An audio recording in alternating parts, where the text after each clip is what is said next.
Okay, so today I want to talk about fixed and flexible assets. So when you're doing branding, it's always good to have your fixed assets, which would be your logo, your color palette, your typefaces, and some of those key things that should be really consistent throughout your brand. And then on the other side, you should have a portion of your brand.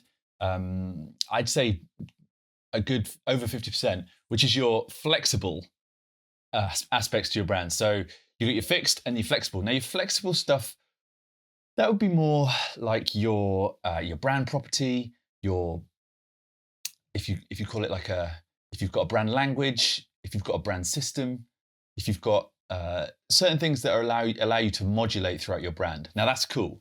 That allows you to do some fun stuff. Let me give you an example. Say Adidas has those 3 lines.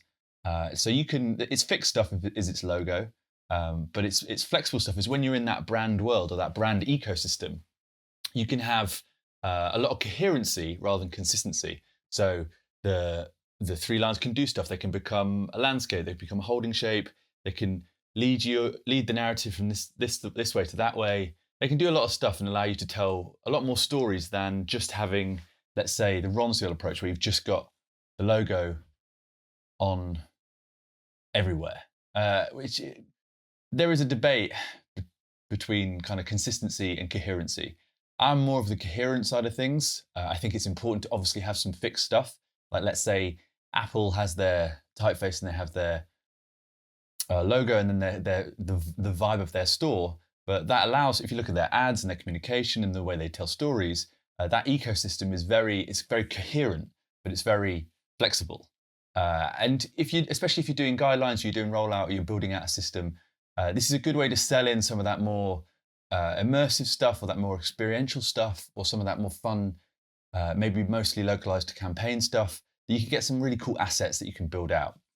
Again, traditionally, to repeat myself, they're often called like brand property or mechanism or toolkit assets. There's lots of ways of talking about it, but whatever you can do to make things feel fresh without having to do rebrands. That's the most important thing. Like if people become really associated with the hard stuff, the stuff that's really fixed, this is great for if you're building guidelines to roll out to send to third parties, or if you've got to execute at scale. Obviously, that's kind of why branding and guidelines really exist. It helps you to be at an operator level to have consistency.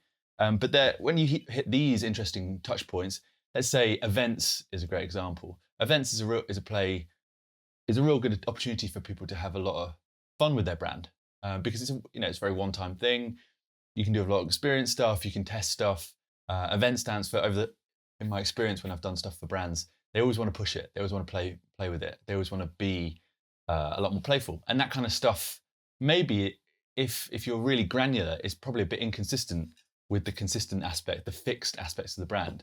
But with the flexible stuff, it can be really fun. And it allows for that slight magic to come through the brand. And it allows you to be quite playful. And for those random kind of development stuff. So you can maybe if you bring in a motion agency, or if you bring in somebody who's shit hot at building out experiential stuff, they might be able to take some of the aspects of the brand and build something that you're like, oh, this actually really helps tell the story. It's not for everywhere. It's not for the mundane functional stuff. Remember in the previous video I spoke about functional and expressive. Your fixed stuff is very much in the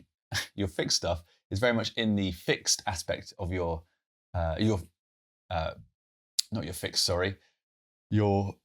functional aspect of your brand, but your expressive side is very much your flexible stuff. These are really weird, by the way. I think they're really fun.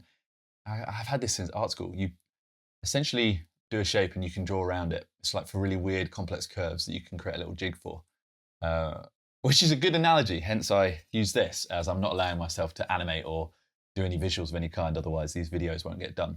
But yeah, quick one. Fixed versus flexible, and there's a real debate to be had around consistency and coherency. In branding, everyone says branding is about being consistent. I was taught by the guys my first job and the guys that taught me, and I really do believe this, that it's a lot more about coherency when you want to be really pushing the idea. You can be in an ecosystem or a brand space and it can feel very coherent. Consistency, it can get quite boring. And I don't know, if you're building a brand, do you want to be boring?